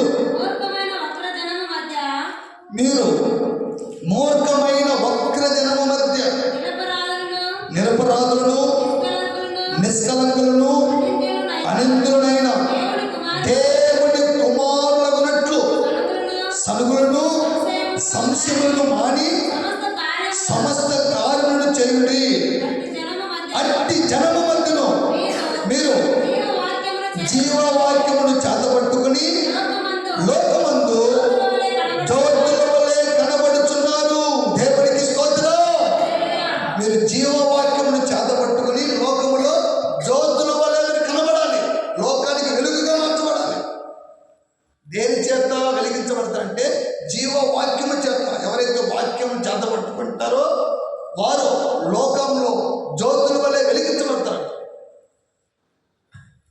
దేవుని దిన సందేశము ఈ మూలవాక్యం ఏంటంటే మీరు లోకానికి వెలుగై ఉన్నారు. సత్క్రియ చేసినటువంటి వాడు వెలిగించబడినట్టు, దేవుని మందిరం వరకు ప్రయాసపడినటువంటి వాడు సత్క్రియ చేసినట్టు. సత్క్రియ చేస్తే ఇప్పుడు వెలిగించబడుతున్నారు. నాలుగో మాట, మీరు జీవవాక్యము చేతపట్టుకుని ఎవరి మధ్య? వక్ర జనము మధ్య, అట్టి జనముల మధ్య మీరు జీవవాక్యమును చేతపట్టుకొని లోకమందు జ్యోతుల వలె మీరు కనబడుచున్నారు. కనబడకపోతే కనబడాలి, కనబడితే సంతోషం. దేవునికి స్తోత్రం. హల్లెలూయా. మనందరం కూడా లోకానికి జ్యోతుల వలె వెలుగు వలె కనబడాలంట. కనబడుచున్నారు మీరు. ఆయన అర్థం చెప్తున్నాడు, మీరు మూర్ఖమైన వక్ర జనము మధ్య నిరపరాధులను నిష్కలంకులను అనిందులైన దేవుడి కుమారులగునట్లు సనుగులు మానాలి. సంశయములను, అనుమానాలు, గుణుగుడు, సనుగుడు ఇవన్నీ కూడా మాని సమస్త కార్యాలను చేయండి. అట్టి జనము మధ్య మీరు జీవవాక్యమును చేతపట్టుకుని లోకమందు జ్యోతుల వలె కనబడుచున్నారు. మనందరూ కూడా దేవుని వాక్యమును చేతపట్టుకుని కొంతమంది తాగుబోతులు ఏం చేతపట్టుకుంటారు? తాగుబోతులు ఏం చేతపట్టుకుంటారు? ప్రభు ఏం చేతపట్టుకుంటాడు? గొడవడేవాడు ఏం చేతపట్టుకుంటాడు? తాగుబోతాడు ఇంటికి వచ్చి అక్కడేమో చేసా పట్టుకుంటాడు, ఇంటికి వచ్చి కట్ట పట్టుకుంటాడు. ప్రభు చెప్తున్నాడు, మీరు జీవవాక్యమును చేతపట్టుకొని లోకమందు జ్యోతుల వలె మీరు కనబడాలి, వెలిగించబడాలి. మీ జీవితాలు చీకటిగా ఉండద్దు. జీవవాక్యమును చేతపట్టుకొని లోకము మీరు జ్యోతుల వలె కనబడాలి. మీరు మన పాదాలకు దీపం ఏంటి? వాక్యం. చదవండి, మాట చదవండి. కీర్తన గ్రంథం 119వ కీర్తన 105వ వచనం. నీ వాక్యములు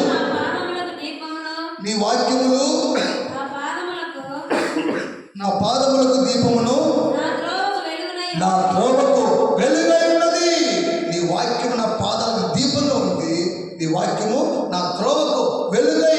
వెలుగు వెలుగు వెలుగు మన జీవితానికి, మన త్రోవకు వెలుగు. కింద పడతామా? వెలుతురుందనుకోండి, మనం వెళ్ళే దారిలో వెలుతురుంటే ఆ వెలుతురేంటి? ఆయన వాక్యమే వెలుతురు. మనం ఏదైతే చేతపట్టుకున్నటువంటి జీవవాక్యమే మన పాదములకు దీపంగా ఉంటుంది, మన త్రోవకు వెలుగుగా ఉంటుంది. అప్పుడే మన జీవితాలు వెలిగించబడతాయి. దేవుడికి స్తోత్రం. సామెతల గ్రంథం 6వ అధ్యాయము 23. ఆజ్ఞ దీపముగాను ఉపదేశము వెలుగుగాను ఉండును. దేవుడికి స్తోత్రం. ఆజ్ఞ ఎలా ఉంటుందంట? మనకు దేవుని ఆజ్ఞ ఎలా ఉంటుందంట? దీపంగా ఉంటుందంట. దేవుడి ఇచ్చినట్టు ఆజ్ఞ. నీ శత్రువును ప్రేమించి హింసించే వారి వరకు ప్రార్థన చేయి. నీ పొరుగువాడిని ప్రేమించు. నీ పొరుగువాడిని ప్రేమించనేది మనకు దీపం అంట. ఎప్పుడైతే పొరుగువాడిని మనం ప్రేమిస్తామో మనం దీవించబడతాం. మన ముందు దీపం ఉంటుంది, అది ఆజ్ఞ దీపంగా మార్చబడుతుంది. అలాగనే నీ తల్లిదండ్రులను సన్మానించు, గౌరవించంటే అది మనకు దీపం.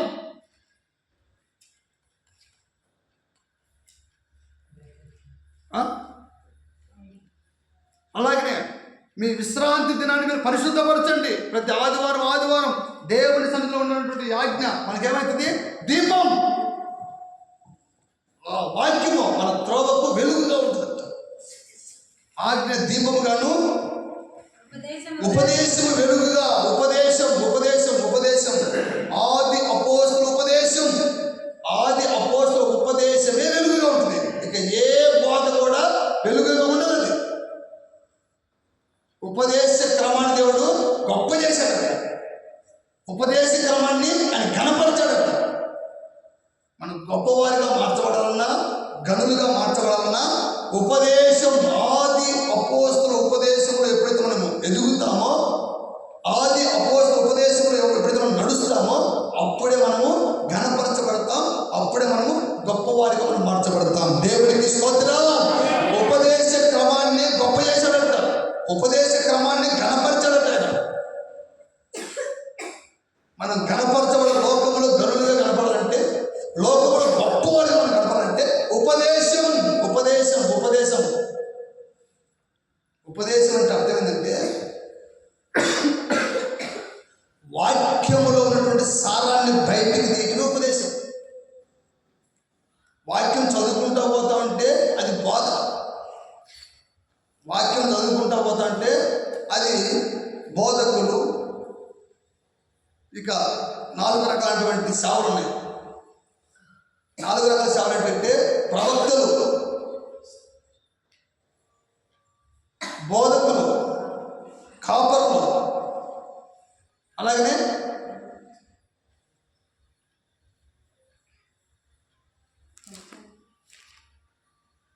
మొట్టమొదటిది ఉపదేశం, తర్వాత ప్రవక్తలు, కాపరులు, బోధకులు, ఇంకొకరు సువార్థికులు, బోధకులు, కాపరులు, ప్రవక్తలు, ఉపదేశకులు, బొటనేలు. ఈ 5 బొటనేలు లేకపోతే ఏ లేకపోయినా పని చేస్తుంది, కానీ బొటనేలు లేకపోతే పని చేయదు. బొటనేలుకి ఉపదేశంలో పెట్టాడు దేవుడు. ఏళ్ళు లేకపోయినా కానీ కొద్దిగా పని చేస్తాయి. ఈ బొటనేలు లేకుండా 4 నెలలకు ఏ పని చేయదు, ఏ పట్టుకు సరిగా పట్టురాదు. ఉపదేశ క్రమాన్ని దేవుడు గొప్ప చేశాడంట. ఉపదేశ క్రమాన్ని దేవుడు ఘనపరిచాడంట. ఇదే ఘనపరచం. కనుక నా ప్రియమైనటువంటి దేవుని ఉంటారు, మనందరము వెలిగించబడాలంటే ఉపదేశం ఉండాలి. మనకు దీపం అంటే ఆజ్ఞను పాటించాలి. ఆజ్ఞ దీపముగాను, ఉపదేశాన్ని వెలుగుగా దేవుడు చేశాడట. దేవుడికి స్తోత్రం. హల్లెలూయా. అందరూ వెలిగించబడాలంటే జీవవాక్యం చేతపట్టాలి. మొట్టమొదటి నేను చెప్తున్నటువంటి మాట ఏంటంటే, మీరు లోకానికి వెలుగై ఉన్నారు. ఆ వెలుగు ఎవరిస్తారంటే యెహోవాయే దేవుడు. ఆయన మనకు వెలుగును అనుగ్రహించి ఉన్నాడు. మనం వెలిగించబడాలంటే కొండ ఎక్కే అనుభవం, అంటే ప్రార్థన కొండ, వాక్యం చదివే కొండ, ఈ కొండ అంటే ఎక్కే అనుభవం ఉంటే మనం వెలిగించబడతాం. అలాగే మనము మృతుల్లో నుండి లేపబడితే, పాపము నుండి, శాపము నుండి, ఈ 7 రకాలైనటువంటి ఈ పాపములు, పిరికివారు, అవిశ్వాసులు, అసభ్యులు, మాంత్రికులు, ఈ విధమైనటువంటి అనుభవంలో మృతుల్లో ఉన్నటువంటి వారు వాటి నుంచి మనం ఎప్పుడైతే లేపబడతామో అప్పుడే మనము వెలిగించబడినట్టు. అలాగే సత్క్రియలు దేవునికి ప్రాధాన్యత ఇచ్చి దేవునికి మొట్టమొదటి స్థానానికి ఇస్తే అప్పుడే మనం సత్క్రియ చేసినట్టు. అలాగే 4వ మాట, జీవవాక్యం మనం చేతపట్టుకుంటే అప్పుడే మనం వెలిగించబడినట్టు. దేవునికి స్తోత్రం. ఈ వాక్యాలన్నీ కూడా దేవుడు మనందరికీ హృదయంలో స్థిరపరిచి మనందరినీ కూడా వెలిగించబడుతూ కాక. అవునండి, మోకరించండి, ముందుకు ప్రార్థన చేసుకున్నాం. స్తోత్రం.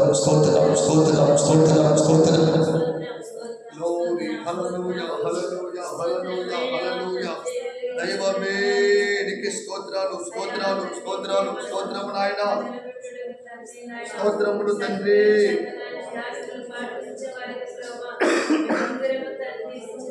స్తోత్రం స్తోత్రం స్తోత్రం స్తోత్రం స్తోత్రం స్తోత్రం స్తోత్రం గ్లోరీ హల్లెలూయా హల్లెలూయా హల్లెలూయా హల్లెలూయా హల్లెలూయా దైవమే నీకే స్తోత్రాలు స్తోత్రాలు స్తోత్రాలు స్తోత్రాలు దేవానికి స్తోత్రాలయ్యా స్తోత్రం స్తోత్రం స్తోత్రం స్తోత్రం స్తోత్రం నాయనా మేము లోకానికి వెలుగై ఉన్నారని ప్రభువా నాయనా కొండ మీద ఉన్నటువంటి పట్టణము మరుగై ఉండలేదు నాయనా మనుషులు దీపం వెలిగించి మంచం కింద కానీ కొంచెం కింద పెట్టరు అందరికి వెలిగించినట్టుగా దీప స్తంభం మీద పెడతారని ప్రభు తండ్రి మీరు మాట్లాడే ప్రతి మాట కొరకై నీకు స్తోత్రాలు తండ్రి నాయన నీవే దేవుడు అని నీవే మాకు వెలిగించే దేవుడు అని ప్రభు మీరు మాట్లాడుతున్నారు తండ్రి ఆయన సియోను కొండ ఎక్కాలి ప్రభు నూతన యెరూషలేము కొండ ఎక్కాలంటా కృప చూపించిన ఆయన కృప చూపించయ్యా మోషే సీనాయి కొండ ఎక్కి ప్రభు ఆయన ముఖము ప్రకాశించినట్టుగానే లేఖనాలతో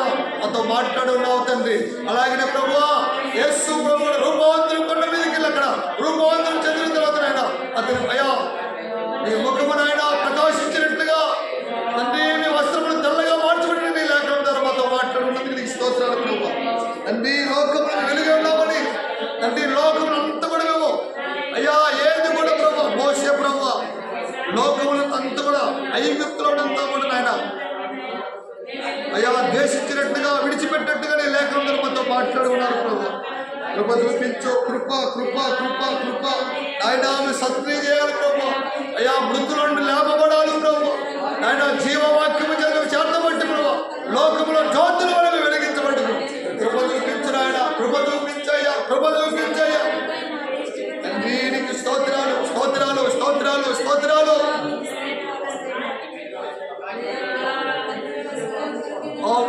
ఇప్పటి వరకు ప్రభు మనతో మాట్లాడినటువంటి ప్రతి మాట కొరకై దేవుడికి స్తోత్రాలు చెల్లించదము స్తోత్రం స్తోత్రం స్తోత్రం స్తోత్రం స్తోత్రం స్తోత్రం దేవుడు మనతో మాట్లాడినటువంటి ప్రతి మాటను స్థిరపరిచి నూరంతులుగా ఫలించిన కృప చూపినట్లుగా దేవుడికి స్తోత్రాలు చెల్లించదము స్తోత్రం స్తోత్రం స్తోత్రం స్తోత్రం స్తోత్రం స్తోత్రం స్తోత్రం స్తోత్రం స్తోత్రం మనందరూ కూడా దేవుడు వెలిగించి అనేకులకు ఆశీర్వాదకరంగా దీవెనకరంగా నిలబెట్టినట్లుగా దేవుడికి స్తోత్రాలు చెల్లించదము స్తోత్రం స్తోత్రం స్తోత్రం స్తోత్రం స్తోత్రం రాత్రంతా కూడా సంఘంలో జరగబోతున్నటువంటి గొలుసు ప్రార్థన ఆశీర్వాదకరంగా దీవెనకరంగా జరిగించినట్లుగా గొలుసు ప్రార్థనలో పాలు పంపులు పొందుకున్న బిడ్డలకు వెలుగువార్తలు ప్రార్థనాత్మలు దేవుడు స్తోత్రాలు దేవుడు కుమరించినట్టుగా దేవుడికి స్తోత్రాలు చెల్లించదము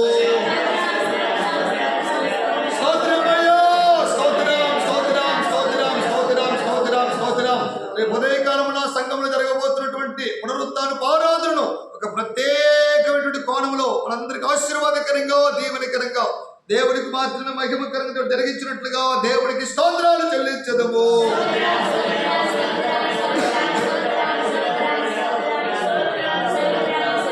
స్తోత్రం స్తోత్రం స్తోత్రం స్తోత్రం స్తోత్రం తండ్రి కుమార పరిశుద్ధాత్మ దేవుడికి స్తోత్రాలు చెల్లించదము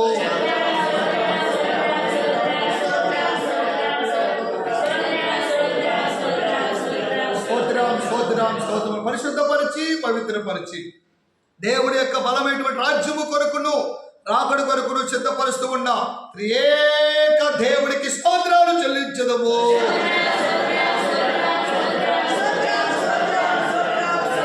స్తోత్రం స్తోత్రం స్తోత్రం స్తోత్రం స్తోత్రం స్తోత్రం స్తోత్రం ప్రార్థన పరిశుద్ధుడా ప్రేమ కలిగిన తండ్రి సకల ఆశీర్వాదములకు కారణభూతుడానికి స్తోత్రాలు తండ్రి స్తోత్రాలు నాయన అయ్యా ఈ పరిశుద్ధాత్మ కనిపెట్టు కూడుకును నాయన తండ్రి మేము ఆశించిన రీతిగా అయ్యా అడిగిన రీతిగా ప్రభా మీరు జరిగించిన విధానం కొరకై నీకు స్తోత్రాలు తండ్రి నీ చిత్తములో నీ ప్రణాళికలో నీ ఆలోచనలో ఉన్నటువంటి బిడ్డలను నడిపించినందుకు నీకు స్తోత్రాలు తండ్రి ఆయన మేము చేసినటువంటి ప్రతి ప్రార్థనలన్నీ కూడా ఈ పరలోకపు సన్నిధికి పైన సువాసనగా మీరు మార్చుకొని మీరే కార్యం జరిగించండి తండ్రి ఆయన మీరు మాతో మాట్లాడే ప్రతి మాట కొరకై నీకు స్తోత్రాలు తండ్రి ఆయన మేము లోకానికి వెలుగుగా ఉండాలని మీరు ఆశించినటువంటి ఆశను బట్టి నీకు స్తోత్రాలు చెల్లిస్తున్నాము తండ్రి నేను అదే విధంగా ప్రభువా మేము ఏ విధంగా వెలిగించబడతామో, ఏమి చేస్తే వెలిగించబడితే మేము పొందుకున్నటువంటి ఆశీర్వాదం ప్రభా ఒక తేటగా మీరు మాట్లాడినటువంటి ప్రతి మాట కొరకే నీకు స్తోత్రాలు తండ్రి. ఈ పరిశుద్ధాత్మ కనిపెట్టు కూడికలో మా జీవితాలు వెలిగించినందుకు నీకు స్తోత్రాలు తండ్రి. నాయనా, వెలిగించేది నీవేని ప్రభా, నీవే దేవుడు అని ప్రభా, నీవే లోకానికి వెలుగై ఉన్నావని ప్రభా. నీవు ఏ విధంగా లోకానికి వెలుగుగా ఉన్నావో ఆ విధంగా మేమందరం కూడా లోకానికి వెలుగుగా ఉండాలని మీరు మాట్లాడిన ప్రతి మాట కొరకై నీకు స్తోత్రాలు తండ్రి. అయినా 2 పట్టణాలు ఉన్నాయి. ఆ పట్టణం ఎక్కాలంటే ఆ పట్టణం ఎక్కినటువంటి వారే వెలిగించబడతారని మోషేను తండ్రి యేసు ప్రభువును మా ముందు పెట్టి మీరు మాట్లాడిన ప్రతి మాట కొరకై నీకు స్తోత్రాలు తండ్రి. దావీదు అంటున్నాడు, ఆయన ఎక్కలేనంత ఎత్తైన కొండకు నన్ను ఎక్కించని ప్రార్థన చేసినట్టుగా తండ్రి మేమందరం కూడా ప్రార్థన చేస్తున్నాం తండ్రి. అయ్యా, మేము ఎక్కలేకపోతున్నామయ్యా, మీరే సహాయం చేసి నీ ఆత్మ సహాయం అనుగ్రహింపజేసి తండ్రి ఎక్కలేనంత ఎత్తైన సియోను కొండకు, యెరూషలేము కొండకు ప్రభు ఎక్కడికి మీరు సహాయం దయచేయండి ప్రభువానికి స్తోత్రాలు తండ్రి. ఆయన ఎవరైతే మృతులను లేపబడతారో వారే ప్రకాశిస్తారు, వారే వెలిగించబడి మీరు మాట్లాడుతూ దాని కొరకే నీకు స్తోత్రాలు తండ్రి. అయా, అపరాధము నుండి పాపం నుంచి విడిపించిన ఆయనానికి స్తోత్రాలు తండ్రి. ఆయన పిరికివారు నుంచి, ఆయన పిరికితనము నుంచి, అవిశ్వాసం నుండి, ఆయన మాంత్రికత్వం నుంచి, ఆయన విగ్రహారాధన తండ్రి, నరకత్వం నుండి అనేక విధాలుగా ఈ పాపం అనే ఈ 2వ మరణం అనే అలవాటు నుంచి ఆయన విడిపించు ప్రభువానికి స్తోత్రాలు. ఆయన లేపు, మేలుకొలుపు అయ్యా, మా జీవితాలు వెలిగించు, మా జీవితాలు ప్రకాశింపజేయ ప్రభు. అనేకులు వెలుగుగా ఉండాలి ప్రభు. ఆయన సత్క్రియ చేసిన తండ్రి ఏ పేరులాగనైనా శ్రేష్టమైంది ప్రభు. నీకే మొదటి స్థానం ఇచ్చేవారు కదా తండ్రి. మా పైన ఉన్నటువంటి నాయకులు కూడా తండ్రి విధేయత చూపించిన ఆయన శ్రేష్టమైనటువంటివి ఇచ్చి ఆ విధంగా నిన్ను ఘనపరిచి ప్రభా సత్క్రియ చేసే వారికి మీరు మార్చండి ప్రభా. దావీదునైనా నీ మందిరం కొరకునైనా బంగారమును, వెండిని, ఇత్తడిని, ఇనుమును సమకూర్చినట్లుగా తండ్రి ఈ లేఖన ఆధారంతో మీరు మాట్లాడిన ప్రతి మాట కొరకే నీకు స్తోత్రాలు తండ్రి. అయ్యా, నీ మందిరం కొరకు మేము అనేక విధాలుగా తండ్రి ఈ ఆత్మ సంబంధించిన మందిరం కొరకునైనా సమస్తముడు ప్రభు ఖర్చు పెట్టే వారికి మీరు మార్చండి ప్రభువానికి స్తోత్రాలు తండ్రి. స్తోత్రాలు నాయన.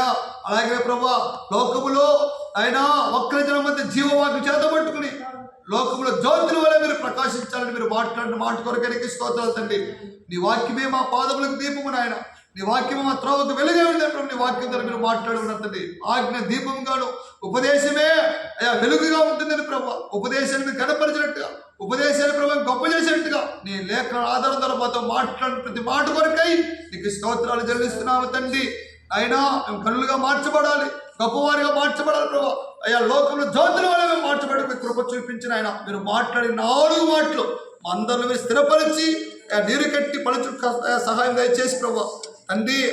ఇంకా మేము లోకానికి వెలుగుగా మార్చబడి అనేకులకు ఆశీర్వాదకరంగా దీవెనకరంగా మార్చబడి మేమందరం కూడా నీ పరలోక రాజ్యం సిద్ధపరచమని, ఘనత, మహిమ, ప్రభావములు మీరు మాత్రం పొందుకున్నామని ఈ రాత్రి అంతా జరుగుతున్న గొలుసు ప్రార్థనను, అలాగనే రేపు ఉదయకాలం జరుగుతున్నటువంటి పునరుద్ధరణ ఆరాధనను, సండే స్కూల్ పరిచయం మీరు ఆశీర్వదించి దీవించి బలపరిచినైనా మమ్మల్ని అందరి రాకడికి సిద్ధపరచమని, ఘనత, మహిమ, ప్రభావములు మీరు మాత్రమే పొందుకున్నామని నజరేయుడైన యేసు క్రీస్తు నామములో ప్రార్థించి అడిగి పొందుకుంటూ ఉన్నాము పరమ తండ్రి. ఆమేన్, ఆమేన్, ఆమేన్. మన ప్రభువైన యేసు క్రీస్తు కృప, తండ్రి దేవుడి ప్రేమ, పరిశుద్ధాత్మ దేవుని సహవాసము ఇప్పుడును ఎల్లప్పుడును సకల కోటి పరిశుద్ధులను ప్రభువు రాకడ వరకు సదా